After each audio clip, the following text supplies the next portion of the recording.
Portuguese capital Lisbon lies on the western Iberia Peninsula, where the Tagus River meets the Atlantic Ocean.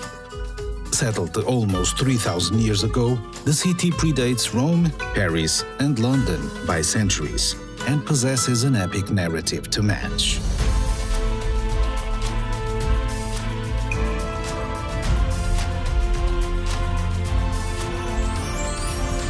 From its early days as a Phoenician outpost to its expansion into a 16th century trading giant, from the Great Earthquake of 1755 to its glorious reconstruction, Lisbon has long been a city of shifting fortunes. For much of the 20th century, the city floundered, but the winds of fate have again shifted in Lisbon's favor.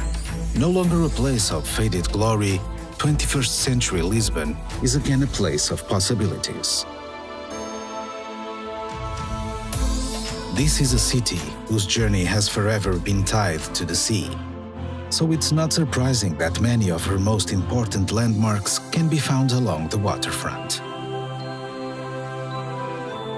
Rising from the banks of the Tagus River, the fortified elegance of the Torre de Belém stands as a reminder of Portuguese prestige and power in days of old. Just upriver rises the Monument of the Discoveries, which celebrates the nation's most revered seafarers, such as Prince Henry the Navigator, Vasco da Gama, and Ferdinand Magellan. Climb to the rooftop and look down upon the Mapa Mundi below, which charts the routes and discoveries of Portugal's intrepid mariners. Nearby, continue your voyage into Lisbon's seafaring past at the Jerónimos Monastery. Vasco da Gama spent his last night in prayer on this site before departing on his epic voyage to the Orient in 1497. The vast monastery that stands today was funded by the incredible wealth that da Gama's spice route brought to the city.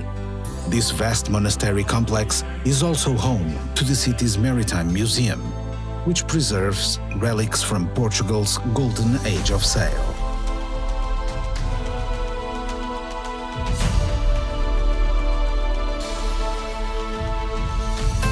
In the early 1800s, Portugal's rulers forced the resident monks to vacate their beloved monastery.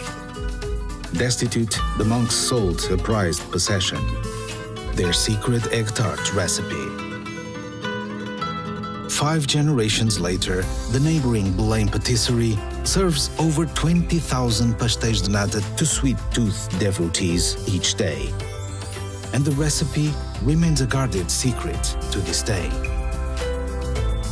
Once you've stocked up to the world's finest pastel de nata, set sail to the newest horizon in creativity at the Museum of Art, Architecture and Technology.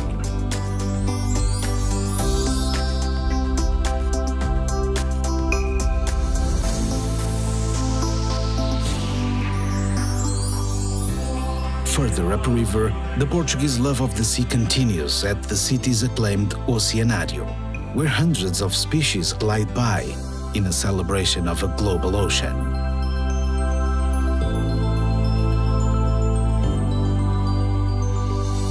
From here, climb aboard the cable car and glide upriver again for bird's-eye views of the city and the 11-mile-long Ponte Vasco da Gama, the longest bridge in Europe. The waterfront is also where you'll find the city's grand gateway, Praça do Comércio. This great square in the center of the Baixa district was once the home of the royal palace, until 1755, when a natural disaster changed Lisbon and Europe forever. At the Lisbon Story Center, feel the devastating tremors of that 6-minute earthquake and the terror of the tsunami and 5-day firestorm that followed. The earthquake obliterated 85% of the city. But with calamity came opportunity. Within a year, the rebuilding of Lisbon was well underway. Wide avenues replaced the medieval rabbit warrens of old, and a new style of elegant, earthquake-resistant architecture was born, Pombalin.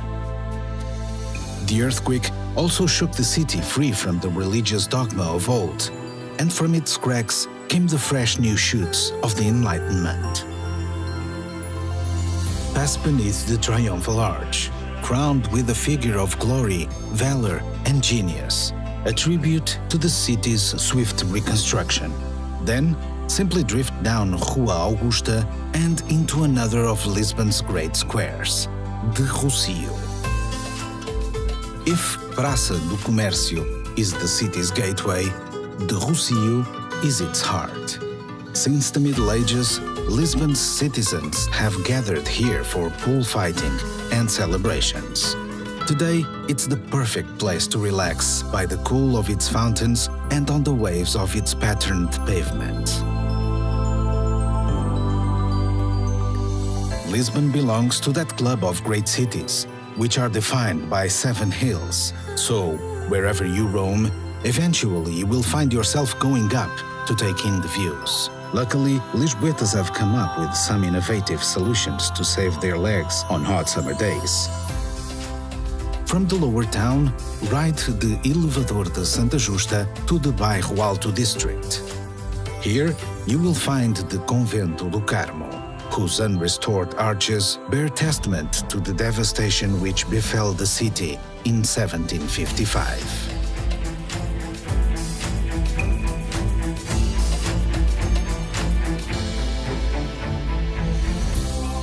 Climb aboard Tram 28, which passes some of the city's most iconic sites. Then, from Portas do Sol, make the climb to Castle of St. George.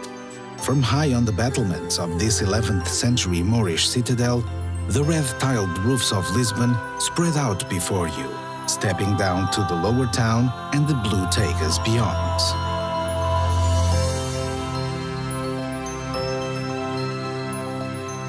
You'll find trams rattling all over Lisbon, but the most beloved of all is Glória, which runs between the lower town and Miradouro de São Pedro de Alcântara, the perfect place to watch the city light up with someone special.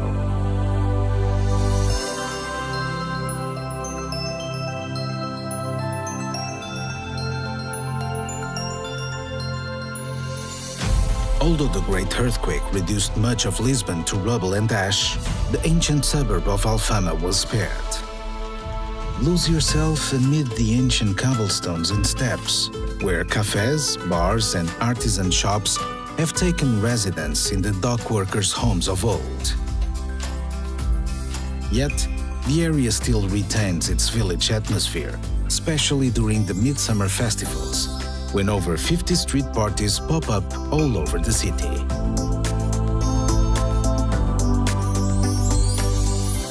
The Alfama is home to the Romanesque towers of Lisbon's cathedral, whose walls date back to the Second Crusade, when the city was liberated from the Moors.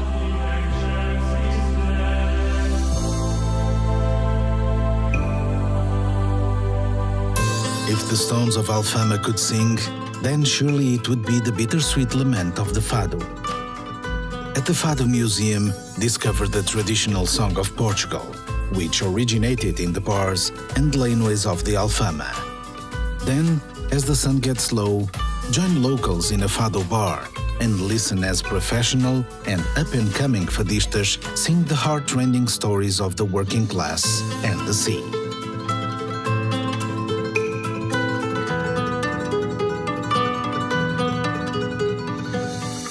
Lisbon's walls may not sing, but the tiles which adorn them possess a music of their own. First introduced by the Arabs, over the centuries, the Portuguese have made the art of azulejo their own. Housed in a former convent, the National Azulejo Museum celebrates the evolution of Portugal's tilecraft across the centuries, from the biblical tales of old to the new frontiers of tile design.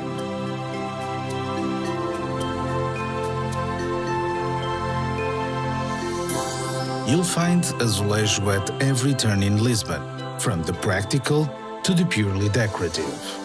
But to see the Sistine Chapel of tiles, head to the city's north, to Fronteira Palace.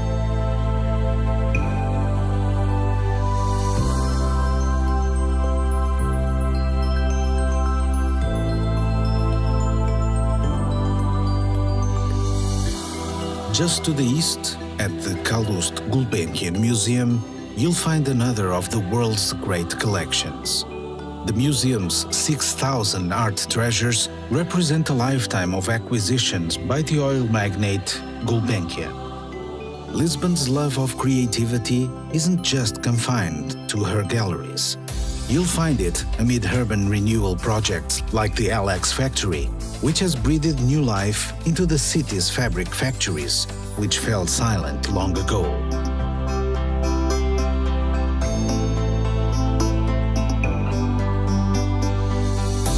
You'll find creativity on the communal tables of the Mercado da Ribeira, where some of the city's most innovative chefs and brewers reinterpret age-old traditions.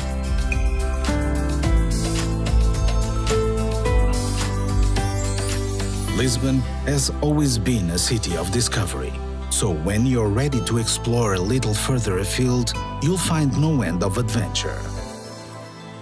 Less than 20 miles west of the city is Cascais, an ancient fishing village that was woken from its slumber when Lisbon's nobility discovered its golden bays in the late 1800s.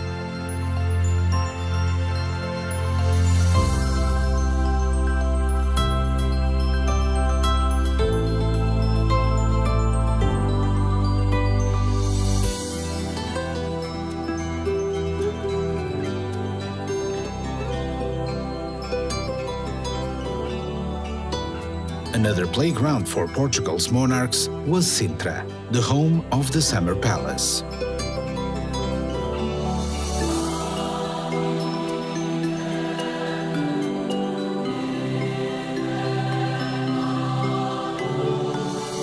A half-hour drive to the northwest of Lisbon, Sintra is more than a weekend destination. It's a journey into a fairy tale. Hans Christian Andersen fell under Sintra's spell, returning time and time again, calling it the most beautiful place in Portugal.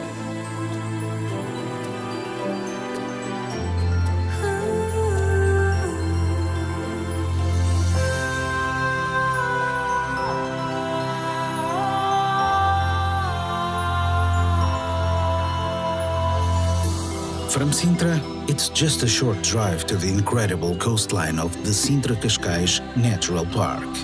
Spend a few days exploring some of Europe's most beautiful beaches, such as Praia das Maçãs, named after the apples which floated downriver from the nearby orchards and washed up upon its sands.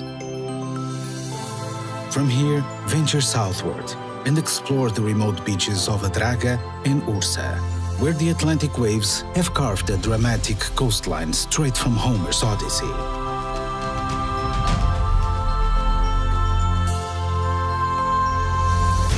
At Cape Roca, stand upon the cliff top, which until the 14th century was considered the end of the world. Here, on the westernmost point in mainland Europe, 400 feet above the pounding Atlantic, it's easy to understand how Lisbon's seafarers were drawn to see what lay over those far horizons. Yet, no matter what wonders they saw, what riches they found, they always yearned to return to their city, Lisbon, the Queen of the Sea.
I'm a Raducanu and I'm at Silverstone with the driving experience here with Porsche.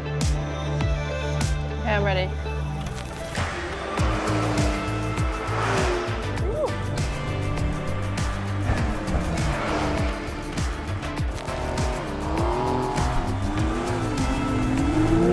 Hard brake, hard brake. Yeah, bang on.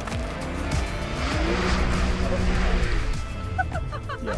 So once you've got it, you'll nail it. You'll nail it. Nail. Come on!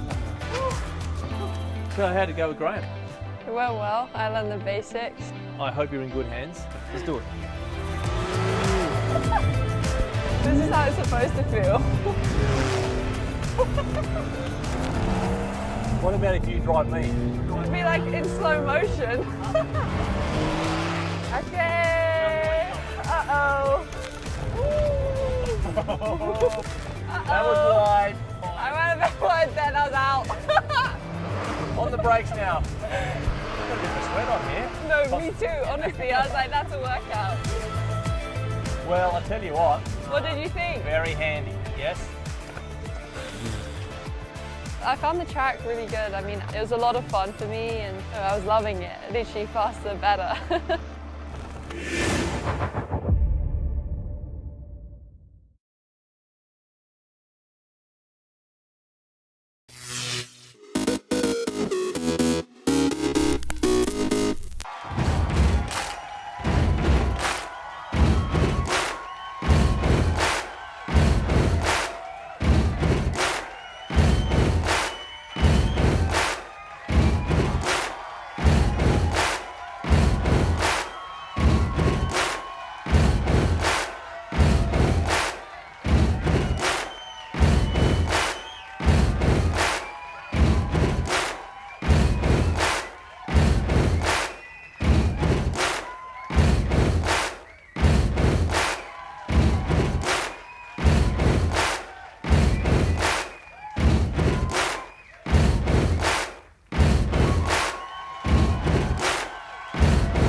マミは小さい時から活発で元気でいつも笑ってる子供でした。よくお笑い芸人のモノマネなんかはしてましたね。マミは今と変わらずいつも友達に囲まれてニコニコといつも楽しく過ごしていました。そうですね、砂場に行くともうずっとそこから離れなくって何かしらずっと作っていましたね。友達が邪魔すると来ないで来ないでって言って入れさせない感じで自分の作りたいものを最後まで作り上げているような子でした。最初は、父親が、駐車場とかで、オーリーなどしてプッシュやらして遊んでいたんですけれども、それをいつもは遠くから見ていたんですが、たまたま、近くの、パークに行っている時に僕がスケートボードをしながら大きくスラムをしたんです。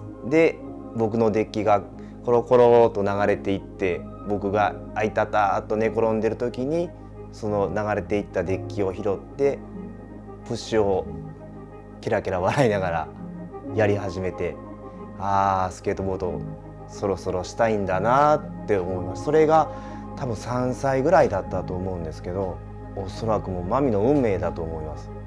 もう目の前にスケートボードがあってスケートボードをやってる人たちがいて、そうなったらもうやるしかないと思うんで、マミの運命ですね。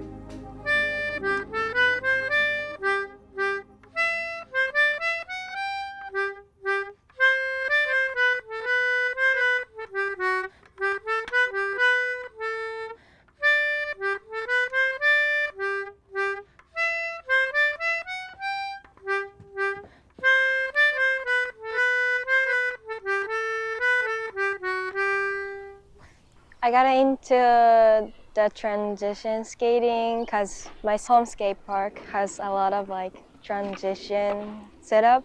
I don't think transition skating is big in Japan, but there's like so many DIY stuff and then like it's small compared to the States.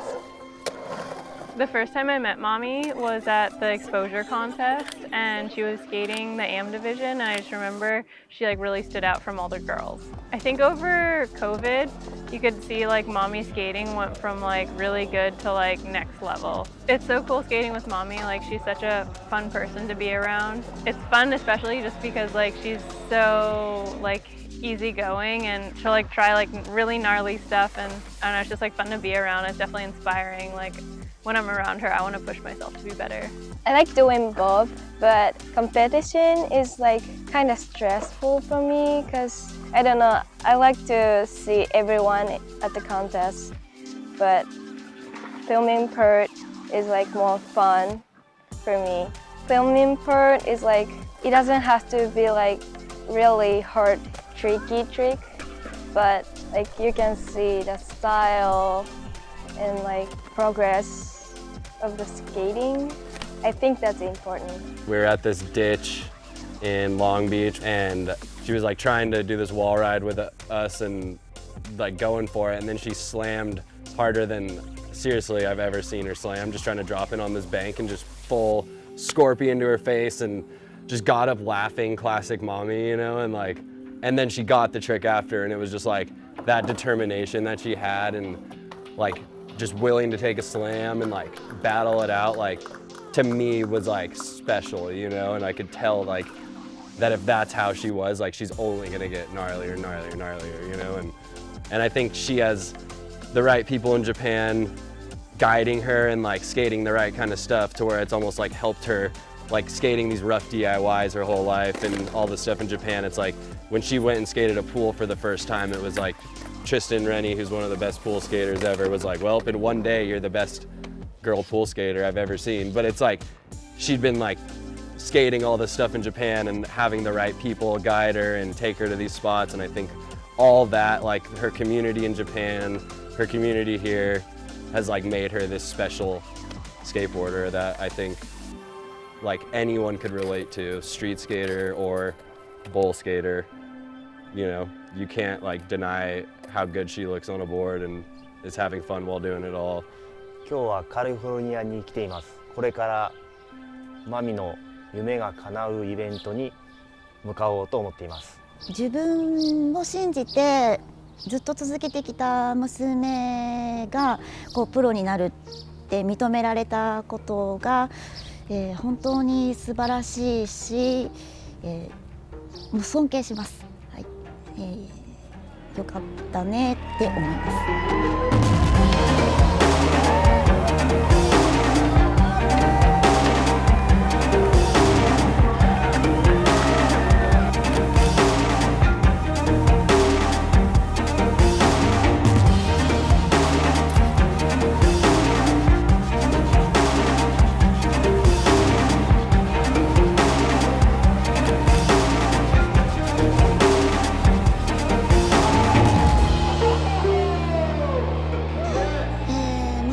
これからなんじゃないのかなってすごく思いますけれども、スケートボードをすることによって自分の人生が豊かになっていけばいいなって思ってます。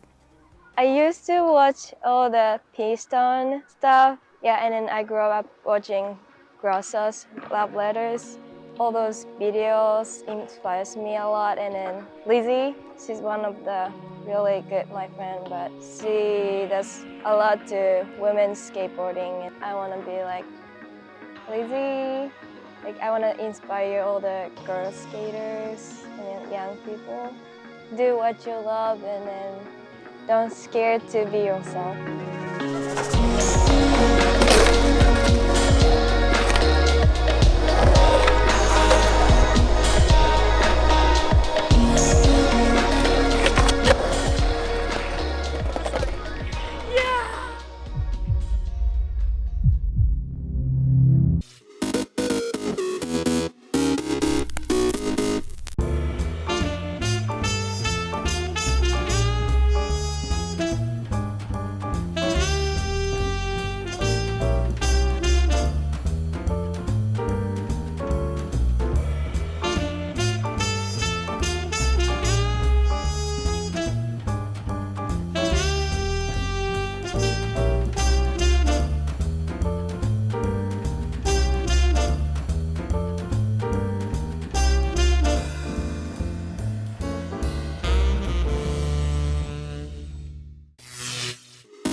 October 29th, 1929.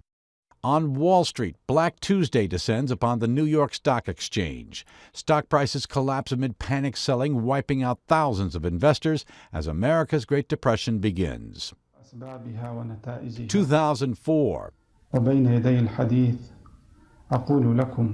In a videotaped statement, Osama bin Laden directly admits for the first time that he ordered the September 11th attacks. The al-Qaeda leader warns the best way to avoid another Manhattan is to stop threatening the security of Muslims. 1956.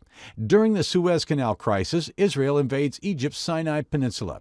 Just days later, British and French forces occupy the canal, which Egypt had nationalized. Then both Cold War superpowers, the United States and Soviet Union, demand a ceasefire. The crisis ends with UN peacekeepers deployed in the canal zone. 1901. In upstate New York, Leon Czolgosz dies in the electric chair for assassinating President William McKinley in Buffalo. 3, 2, And 1998. 1. Booster ignition and liftoff of Discovery with a crew of 6 astronaut heroes and 1 American legend. Ohio U.S. Senator John Glenn, the first American to orbit the Earth, roars back into space aboard Shuttle Discovery at the age of 77. Today in History, October 29th, Tim McGuire, The Associated Press.